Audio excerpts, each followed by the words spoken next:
ओम नमः शिवाय। हर हर महादेव। माता पार्वती की जय। नमस्कार, आप सभी का मेरे चैनल में हार्दिक अभिनंदन है, स्वागत है। आइए सुनते हैं विंध्येश्वर संहिता का 11वां अध्याय, शिवलिंग की स्थापना और पूजन विधि का वर्णन। ऋषियों ने पूछा, सूत जी, शिवलिंग की स्थापना कैसी करनी चाहिए तथा उसकी पूजा कैसे, किस काल में तथा किस द्रव्य द्वारा करनी चाहिए। सूत जी ने कहा, महर्षियों, मैं तुम लोगों के लिए इस विषय का वर्णन करता हूँ, इसे ध्यान से सुनो और समझो। अनुकूल एवं शुभ समय में किसी पवित्र तीर्थ में नदी के तट पर ऐसी जगह पर शिवलिंग की स्थापना करनी चाहिए जहाँ रोज पूजन कर सकें। पार्थिव द्रव्य से, जलमय द्रव्य से अथवा तेजस द्रव्य से पूजन करने से उपासक को पूजन का पूरा फल प्राप्त होता है। शुभ लक्षणों में पूजा करने पर तुरंत फल देने वाला है। चल प्रतिष्ठा के लिए छोटा शिवलिंग श्रेष्ठ माना जाता है। अचल प्रतिष्ठा हेतु बड़ा शिवलिंग अच्छा रहता है। शिवलिंग की पीठ सहित स्थापना करनी चाहिए। शिवलिंग की पीठ गोल चौकोर, त्रिकोण अथवा खाट के पाए की भांति ऊपर से नीचे से मोटा और बीच से पतला होना चाहिए। ऐसा लिंग पीठ महान फल देने वाला होता है। पहले मिट्टी अथवा लोहे से शिवलिंग का निर्माण करना चाहिए। जिस द्रव्य से लिंग का निर्माण हो उसी से उसका पीठ बनना चाहिए। यही अचल प्रतिष्ठा वाले शिवलिंग की विशेषता है। चल प्रतिष्ठा वाले शिवलिंग में लिंग एवं प्रतिष्ठा एक ही तत्व से बनानी चाहिए। लिंग की लंबाई स्थापना करने वाले मनुष्य के 12 अंगुल के बराबर होनी चाहिए। इसमें कम होने पर भी फल भी कम प्राप्त होता है, परंतु 12 अंगुल से लंबाई अधिक हो सकती है। चल लिंग में लंबाई स्थापना करने वाले के 1 अंगुल के बराबर होनी चाहिए, उससे कम नहीं। यजमान को चाहिए कि पहले वह शिल्प शास्त्र के अनुसार देवालय बनवाए तथा उसमें सभी देवगणों की मूर्ति स्थापित करे। देवालय का गर्भगृह सुंदर, सुदृढ़ और स्वच्छ होना चाहिए। उसमें पूर्व और पश्चिम में 2 मुख्य द्वार हो जहां शिवलिंग की स्थापना करनी चाहिए। उस स्थान के गर्त में नीलम, लाल वैडू, श्याम, मरकत, मोती मूंगा, गोमेद और हीरा, इन 9 रत्नों को वैदिक मंत्रों के साथ जोड़े। 5 वैदिक मंत्रों का द्वार 5 स्थानों से पूजन करके अग्नि में आहुति दे और परिवार सहित मेरी पूजा करके आचार्य को धन से तथा भाई बंधुओं को मनचाही वस्तु से संतुष्ट करे। याचकों को सुवर्ण, गृह एवं भू संपत्ति तथा गाय और आदि प्रदान करे और जगम सभी जीवों को यत्न पूर्वक संतुष्ट कर गड्ढे में सुवर्ण तथा 9 प्रकार के रत्न भरकर वैदिक मंत्रों का उच्चारण करके परम कल्याणकारी महादेव जी का ध्यान करे। तत्पश्चात नाद घोष से युक्त महामंत्र ओंकार का उच्चारण करके गड्ढे में पीठ युक्त शिवलिंग की स्थापना करें।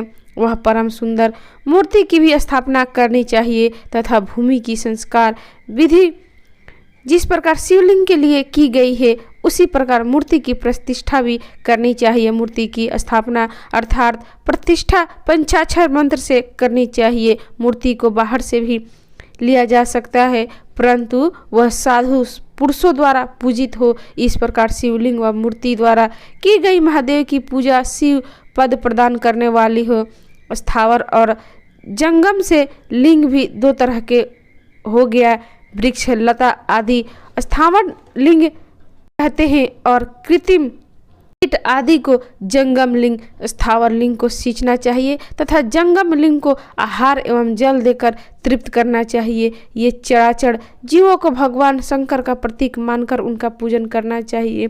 इस तरह महालिंग की स्थापना करके विधिवत उपचारों द्वारा उसका रोज पूजन करे तथा देवालय के पास ध्वजारोहण करे। छात्र शिव का पद प्रमाण करने वाला है।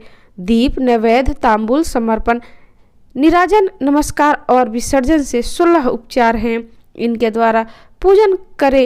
इस तरह किया गया भगवान शिव का पूजन शिव व्रत की प्राप्ति कराने वाला है। सभी शिवलिंग की स्थापना के उपरांत चाहे वे मनुष्य द्वारा स्थापित, ऋषियों या देवताओं द्वारा अथवा अपने आप प्रकट हुए, सभी का उपयुक्त विधि से पूजन करना चाहिए, तभी फल प्राप्त होता है। उसकी परिक्रमा और नमस्कार करने के से शिव की प्राप्ति होती है। शिवलिंग का नियम पूर्वक दर्शन भी कल्याणकारी होता है।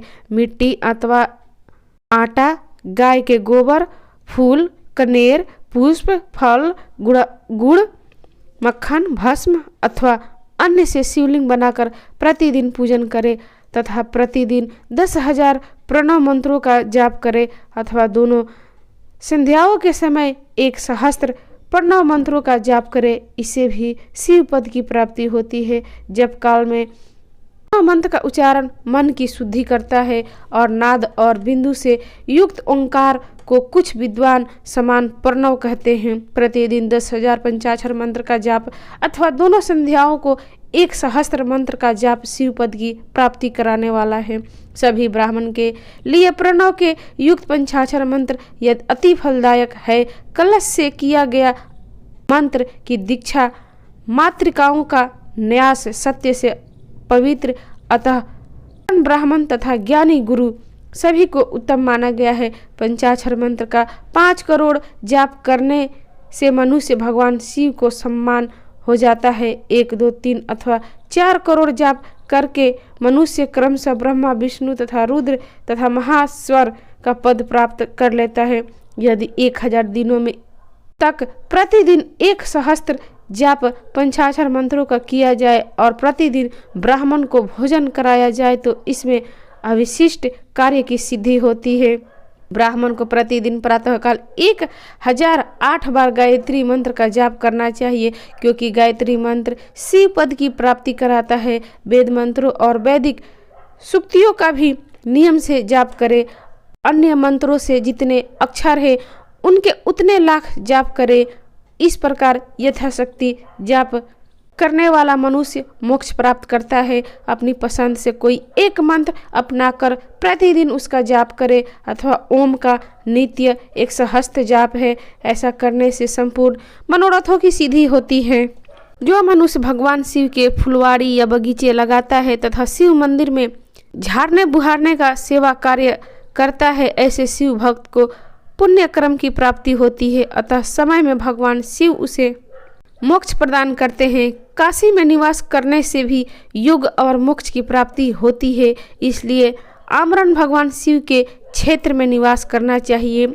उस क्षेत्र में स्थित बावड़ी, तालाब, कुआं और पोखर को शिवलिंग समझकर वहां स्नान, दान और जाप करके मनुष्य भगवान शिव को प्राप्त कर लेता है।